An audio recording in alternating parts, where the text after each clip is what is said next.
اور جہاں ہم جا کے لاکھوں لاکھوں کے لباس خریدتے ہیں، جنت کا لباس کہاں سے تیار ہوگا؟ وہاں پروڈکشن، وہاں کی مل کیا ہوگی؟ اللہ کے رسول صلی اللہ علیہ وسلم فرماتے ہیں کہ جنت میں ایک ایسا درخت ہے جو جنت والوں کے لیے کپڑا تیار کرے گا، وہ درخت سے کپڑے نکلیں گے۔ اللہ اکبر!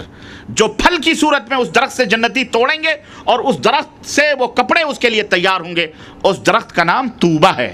اس درخت کا نام کیا ہے؟ توبہ ہے۔ اور یہ درخت اللہ تبارک تعالیٰ، اللہ کے رسول صلی اللہ علیہ وسلم نے کہا کہ اسے الاٹ بھی کیا جا سکتا ہے، یعنی آپ اپنے نام بک بھی کر سکتے ہو یہی دنیا میں رہ کر کے۔ اور مجھے ایک صحابی کا واقعہ یاد آتا ہے، صحابی کا نام میرے دماغ میں نہیں آ رہا، بڑی ایک صحابی تھے، ان کی دیوار اٹھنی تھی، لیکن جو دیوار اٹھانی تھی تو اس راستے میں دیوار کے اٹھانے میں ایک درخت آ رہا تھا، پیڑ آ رہا تھا۔ تو جس کا پیڑ تھا اس آدمی سے انہوں نے کہا کہ بھائی یہ پیڑ ہٹا لو اور اس کا معاوضہ لے لو، میری دیوار تاکہ سیدھی ہو جائے، یہ ٹیڑھی ہو رہی ہے۔ انہوں نے کہا نہیں میں نہیں ایسا کروں، میں نہ معاوضہ چاہیے نہ میں ہٹاؤں گا۔ خیر وہ نبی صلی اللہ علیہ وسلم کی خدمت میں حاضر ہوئے، اللہ کے رسول صلی اللہ علیہ وسلم سے کہا اللہ کے نبی ایسا ایسا مسئلہ ہے، آپ سفارش کر دو اس بندے سے، آپ اس بندے سے سفارش کر دو تاکہ وہ درخت وہاں سے ہٹا لے یا کاٹ لے اور میری دیوار سیدھی ہو جائے۔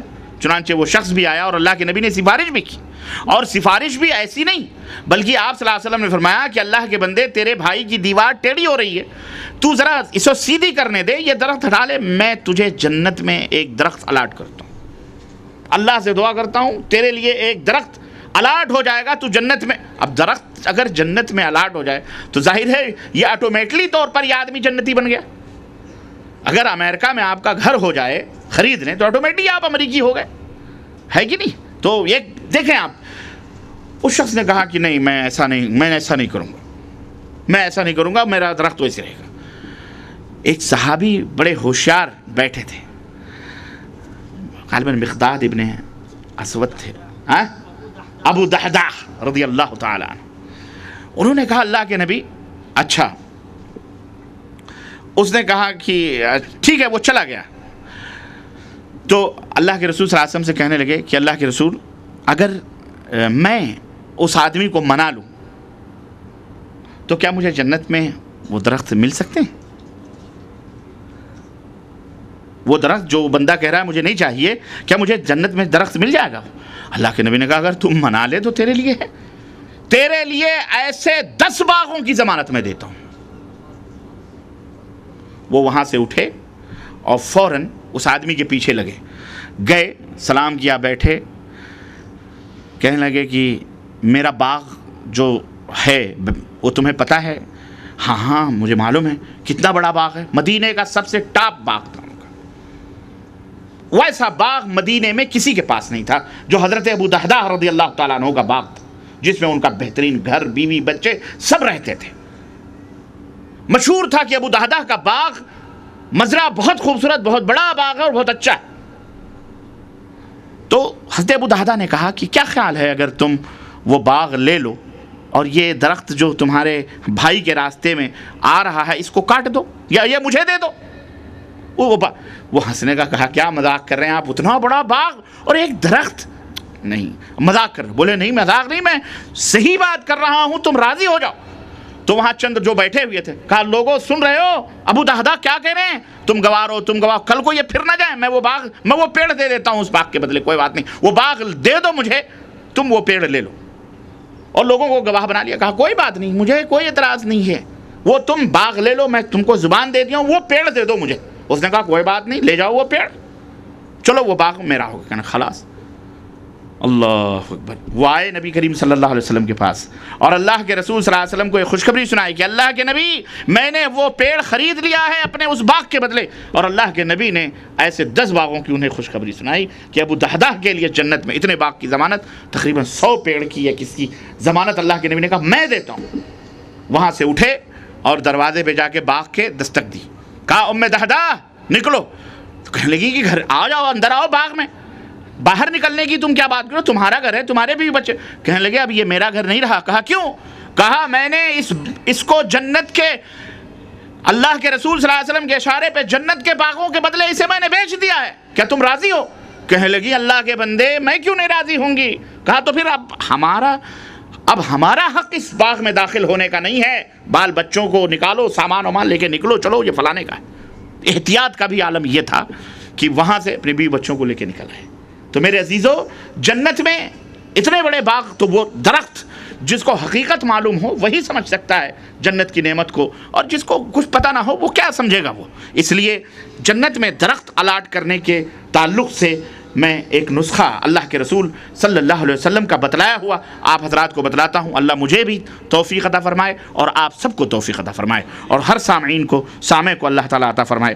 اللہ کے رسول صلی اللہ علیہ وسلم فرماتے ہیں کہ جب میں معراج کی رات حضرت ابراہیم علیہ السلام سے ملا تو انہوں نے کہا، اے محمد صلی اللہ علیہ وسلم، اپنی امت کو میری طرف سے یہ بات پہنچا دو کہ جنت پاکیزہ مٹی والی اور میٹھے پانی والی زمین ہے، اور چٹیل میدان ہے جنت میں۔ اگر تمہاری امت اس میں درخت لگانا چاہتی ہے، اگر تمہاری امت میں سے کوئی آدمی اس میں پیڑ لگانا چاہتا ہے، درخت لگانا چاہتا ہے، تو وہ یاد رکھے کہ اس میں درخت لگانا کیا ہے؟ سبحان اللہ والحمدللہ اور اللہ اکبر کہنا ہے۔ یہ کہیں سبحان اللہ والحمدللہ اللہ اکبر، اللہ اس چٹیل میدان میں اس کی طرف سے باغ لگاتا ہے، درخت لگاتا ہے۔ کتنا آسان نسخہ ہے میرے عزیزوں، میرے دوستوں، کہ ہم اٹھتے بیٹھتے سبحان اللہ الحمدللہ اللہ اکبر کہتے رہیں، ہر نماز کے بعد اٹھتے بیٹھتے جہاں بھی رہیں، آسانی کے ساتھ ہم اس کو حاصل کر سکتے ہیں۔ اللہ ہمیں اس کی توفیق عطا فرمائے۔ اور جس طرح کوئی چیز پیاری ہو تو اس کے مختلف نام ہوتے ہیں۔ آپ کے لاڈلا بیٹا پیدا ہوا، گڈو، ببلو، پتہ نہیں کیا کیا، میرا موہنا، میرا سونا، میرا چاند، میرا چندہ، پتہ نہیں کیا کیا آدمی کہتا ہے۔ ایک ہی بیٹا آنکھوں کا تارا ہے، اس کے ہزار دسیوں نام اس کو دیتے ہیں۔ تو جو چیز پیاری ہوتی ہے اس کے نام بھی کئی ہوتے ہیں۔ ایسے ہی جنت کے بھی کئی نام اللہ تعالیٰ نے قرآن کریم میں رکھے ہیں۔ چنانچہ ایک تو جنت ہے ہی، اللہ نے فرمایا جیسا کہ سارعوا الی مغفرۃ من ربکم وجنت، جنت تو اس کا نام ہے۔ اسی طرح دارالسلام جنت کا نام ہے، اسی طرح جنت الخلد جنت کا نام ہے، دار المقامہ جنت کا نام ہے، جنت المأوى جنت کا نام ہے، جنات عدن یہ بھی جنت کا نام ہے، دار الحیوان یہ بھی جنت کا نام ہے، جنات النعیم یہ بھی جنت کا نام ہے، المقام الامین یہ بھی جنت کا نام ہے، بے شمار اس طرح سے تقریباً فردوس یہ بھی جنت کا نام ہے۔ تو اللہ تعالیٰ نے ایک جنت کے مختلف نام کیوں رکھے؟ اس لیے کہ بڑی محترم، بڑی معزز اور بڑی دلچسپ چیز ہے، اس لیے اس کو جو ہے اس کے کئی نام رکھے گئے، جیسے ہم کسی پیاری چیز کے کئی نام رکھتے ہیں۔ جنت کی خوشبو کا عالم یہ ہے کہ اللہ کے نبی صلی اللہ علیہ وسلم فرماتے ہیں کہ من قتل رجلا من اہل الذمۃ لم یجد ریح الجنۃ وان ریحها لتوجد من مسیرۃ 70 عاما، کہ جس نے کسی ذمی کو قتل کیا، یعنی مسلمان ملک ہے، اس نے کسی کافر کو پناہ دی، جیسے یہاں پر اسلامی ملک ہے، یہاں کافر رہتے ہیں، اب یہ ذمی ہے، اب یہاں کسی نے کسی ذمی کو قتل کر دیا بغیر کسی سبب کے، تو اللہ کے رسول صلی اللہ علیہ وسلم فرماتے ہیں وہ جنت کی خوشبو بھی نہیں پائے گا، وہ جنت کی خوشبو بھی نہیں پائے گا، جبکہ اس کی خوشبو 70 سال کی مسافت سے پائی جاتی ہے، 70 سال کی دوری سے اس کی خوشبو آدمی کو ملتی ہے، لیکن وہ جنت کی خوشبو سے محروم ہوگا۔ میرے عزیزوں، میرے دوستوں اور بھائیوں، جنت میں جہاں محل ہوں گے وہاں موتیوں کے خیمے بھی ہیں، جیسے یہ خیمے ہیں، یہ خیمے تو کوئی حیثیت نہیں رکھتے، موتیوں کا خیمہ، ہیرے اور موتیوں کا خیمہ اللہ کے رسول، اور یہ سب مومن کے لیے اللہ تعالیٰ نے جو جنت تیار کی ہے، خیمے کے اندر سے موتیاں کھدی ہوئی ہوں گی، اور اس کی لمبائی جو ہوگی، ایک خیمے کی لمبائی اللہ کے نبی صلی اللہ علیہ وسلم نے فرمایا 60 میل ہوگی۔ کتنے میل؟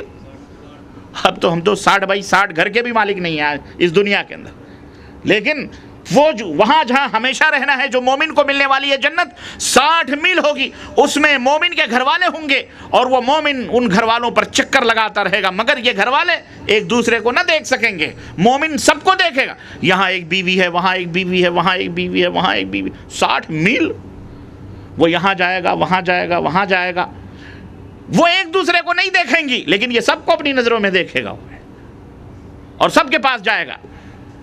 یعنی یہ مومن تو اس وسیع اور عریض خیمہ محل میں رہے گا، اپنی سب حوروں کو دیکھے گا، کوئی حور وہاں بیٹھی ہے، کوئی وہاں بیٹھی ہے، کوئی محل کے وہاں چہل قدمی کر رہی ہے، کوئی خیمے کے اس باغوں میں گھوم رہی ہے، یہ بیٹھ کے سب کو دیکھے گا، لیکن اس کو وہی دیکھے گی جس کے پاس یہ رہے گا۔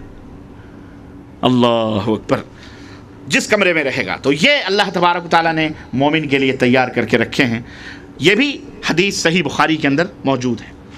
میرے عزیزو، آپ سوچیں گے کہ یہاں دنیا میں تو کھا پی کر کے آرام کر کے سو جاتے ہیں، آدمی کو نیند آتی، کیا جنت میں بھی نیند آئے گی؟ اللہ کے رسول صلی اللہ علیہ وسلم سے سنتے ہیں، سیدنا جابر اور عبداللہ ابن ابی اوفا سے مروی ہے کہ رسول اللہ صلی اللہ علیہ وسلم نے فرمایا کہ النوم اخو الموت، النوم اخو الموت ولا ینام اہل الجنہ.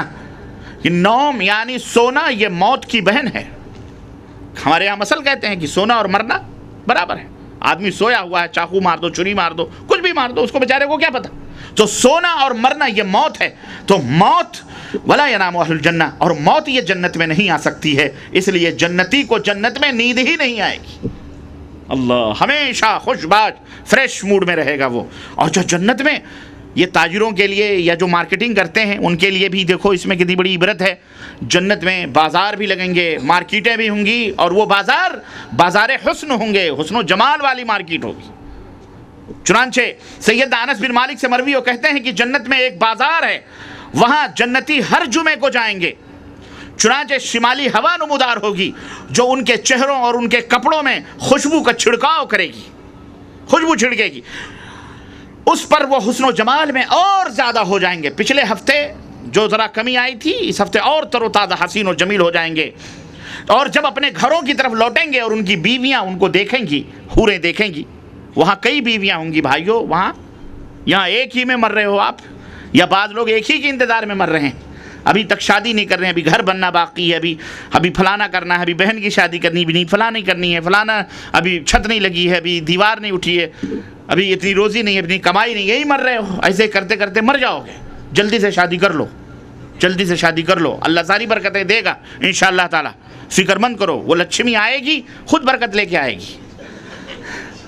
ہاں اسی لیے کفار لچھمی کہتے ہیں. ہاں کیوں؟ اس لیے کہ ان کو پتا ہے یہ لچھمی آئے گی، برکت لے کے آئے گی. لیکن ان کے ہاں جو لچھمی ہے وہ برکت، وہ جہیز ہے، گھوڑے ہیں، جوڑے ہیں، توڑے ہیں، لاکھوں گاڑیاں ہیں، بلڈنگیں ہیں، یہ ہیں وہ ہیں. آج ہم بھی اسی لعنت میں پڑ گئے. اللہ تعالی ہمیں ہدایت عطا فرمائے کہ جو کافروں کے طریقے تھے، آج ہمارے نوجوان بھی ڈاکٹر، انجینئر، منسٹر، پتہ نہیں کیا کیا بن کے اپنے بھائیوں کو، بہنوں شادیاں کرتے ہیں تو مطالبہ کرتے ہیں ہم کو کار چاہیے، ہم کو بلڈنگ چاہیے، ہم کو بنگلہ چاہیے، ہم کو راڈو گھڑی چاہیے، فلاں. یہ حرام ہے سراسر. اللہ کی قسم یہ مال حرام ہے، حرام ہے. تمہارے لیے خنزیر سے بھی بدتر ہے. تم اس بسترے پہ کیسے سو گے، اس صوفے پہ کیسے بیٹھو گے، اس کار پہ، اس موٹر سائیکل پہ کیسے سوار ہوگے جو باپ کے قرض سے لدا ہوا. وہ باپ اپنی بیٹی کی شادی کے لیے جا کے قرض لیتا ہے سود پر، اور وہ بیوی، وہ بیچاری جب تمہارا چہرہ دیکھے گی تو کس منہ سے تم سے محبت کرے گی، جب وہ اپنے پسمردہ بھائیوں اور اپنے روتے ہوئے باپ کو سوچے گی کہ میرا باپ اتنے لاکھ قرض لے کر کے میری شادی کیا، ابھی میری 3 بہنیں 4 اور بیٹی ہیں، میں اس مردود شوہر سے کیسے پیار کروں. تو جسم تو تمہارا ضرور ہو جائے گا، لیکن شاید دل کے فتح کرنے میں تم کو زمانے لگ جائیں. اس لیے یہ حرام ہے، حرام ہے. اللہ سے توبہ کرو، شادیوں کو آسان کرو کہ زنا مشکل ہو جائے. آج تم نے شادیوں کو مشکل بنا کر زنا کو آسان کر دیا ہے. اللہ سے توبہ کرو نوجوانوں. اور جس کی شادی نہیں ہو، جس کی بہنیں بیٹیاں ہیں، اللہ کے لیے آپس میں بھائی چارگی سے ایک دوسرے سے شادی بیاہ بغیر لین دین کے کرو. کھجوروں پہ شادیاں ہوتی تھیں تو خالد بن ولید اور طلحہ اور زبیر جیسی ہستیاں پیدا ہوتی تھیں. آج کروڑوں لاکھوں کا لے رہے ہو تو مائیکل جیکسن جیسی اولاد پیدا کر رہے ہو. اور کیا، ٹیڑھے میڑھے لنگڑے جھوٹے، جدھر دیکھو ادھر جسم کا پنجر ہل رہا ہوتا ہے. جہاں دیکھو وہیں ناچ، جہاں دیکھو وہیں فحاشی، جہاں دیکھو وہیں بے حیائی. اللہ سے توبہ کرو. اس لیے یہ تمام سب چیزوں سے میرے عزیزو بچو. المہم کہنے کا مطلب یہ ہے کہ وہ جمعے کے دن بازار حسن لگے گا، اس میں جنتی جائیں گے، حوروں کو دیکھیں گے، اور حوریں کہیں گی، ان کی بیویاں کہیں گی آج تو آپ بڑے ماشاءاللہ بن سنور کے آئے ہیں، بازار سے لوٹے ہیں، بڑے خوبصورت لگ رہے ہیں. تو وہ بھی کہیں گے ہاں ہاں ہم تمہیں خوبصورت لگ رہے ہیں، اللہ کی قسم ہمارے بعد جب ہم گئے تھے تمہیں اس حال میں تو چھوڑ کے نہیں گئے تھے، اب جب پلٹ کے آئے تو تمہارا بھی حسن و جمال زیادہ ہو گیا ہے، تمہارا بھی حسن و جمال زیادہ ہو گیا ہے. اسے پتہ یہ بھی چلتا ہے کہ شوہر اگر گھر سے باہر رہا ہو، کبھی آئے تو کم از کم بیوی سے ملاقات کرے تو اس کی تعریف بھی کرے. ماشاءاللہ تبارک اللہ، ماشاءاللہ آج بڑی خوبصورت لگ رہی ہو. تعریف کرنا چاہیے، تعریف اس کا حق ہے. اور شوہر کو بھی چاہیے کہ اپنے بیوی کو بھی چاہیے کہ اپنے شوہر کی تعریف کریں. شوہر کی تعریف کرے، اس کے سخاوت کی، اس کا شکریہ. ہماری عورتیں اللہ انہیں ہدایت عطا فرمائے مشرق میں، یہ تو عربوں کی عورتیں تو بار بار پہ یا ابا فلان اللہ تمہارے چہرے کو روشن کرے، تمہارے بچوں میں برکت دے، روزی میں برکت دے. یہ ہماری عورتیں ایک کلمہ بھی دل میں سب رکھیں گی. اللہ کی بندیوں زبان سے بھی نکالا کرو، دعا کرو. وہ اظہار کب ہوتا ہے؟ جب وہ کہتا میں دوسری شادی کروں گا، تب ساری محبت امٹ کے آ جاتی ہے، ساری محبت امٹ کے آ جاتی ہے. اللہ کے بندو ساری محبت، وہاں کیا فائدہ؟ اب تو وہ تمہاری اس خاموشی سے سوچ لیا کہ تمہارے دل میں اس کی محبت ہی نہیں ہے. وہ جو چاہتا ہے اس کی تعریف کرو، شوہر کی بھی تعریف کرو. ابو فلان یا فلانے تمہیں اللہ جزائے خیر دے.